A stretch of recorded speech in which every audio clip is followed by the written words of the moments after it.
practice spiel that I like to go through with everybody. So I guess I'll go ahead and jump into that.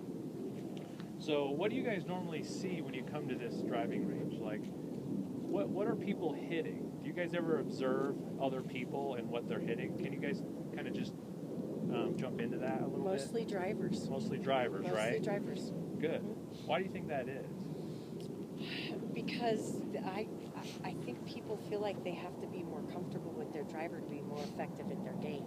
Oh, that's a great point. You know, it's also fun though too, right? You know, Yeah. the big-headed. Nobody wants to hit 500 yards. Exactly. And it sounds sweet too. Exactly. So, what I'm getting at is, it's okay to hit your driver, but come out to this practice facility with some sort of intent.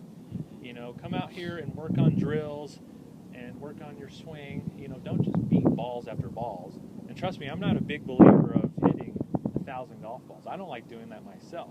But I do like practicing a little bit at a time and honing in my game. You know, whether it's wedges, whether it's longer irons, or whether it's your driver. You know, pull out that driver, but, you know, pick out a target. You know, I get a lot of people telling me, Joe, how do I take what I've learned in the practice facility out to the golf course? And I'm like, well, how do you practice? And they say, well, I beat about 90 balls in 30 minutes. It's like, what?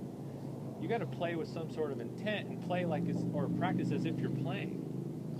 Point. You know, like, come out here and, you know, think of number one, fairway, and hit it there. And then pull out like a wedge or something and then pick out a target. You know, practice as if you're playing. And that'll really help you bring what you learn here out onto the course. So just something to think about when you are practicing, you know. And make it fun too, you know. It could be very, you know, boring to hit some balls or go out to the putting green and putt a few. You know, try to make it fun. You know, like, we're here to learn. If you're not willing to learn, you should just stop playing whatsoever. And that same goes for me too. Like, you know, as for me as a teacher, if I don't stop learning how to teach, then I should stop teaching, right? Mm-hmm. So something to think about as we go through this process. So that was pretty good, right? And notice I got the tees around the hole. Why do you think I have that there? Target me. Yeah, kind of like target practice. What else? Kind of narrows your focus a little bit more. And it kind of makes it fun too. You know, come out here with a friend or a family member and play a game. You know, make it fun, because some of this stuff can be boring. You know, play for a beer, play for dinner. You know, bring your wives out or your girlfriends or your exes, I don't care.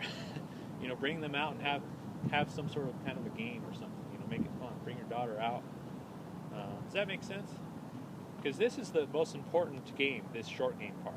You know, this is kind of where we hit, you know, more than 50% of our shots.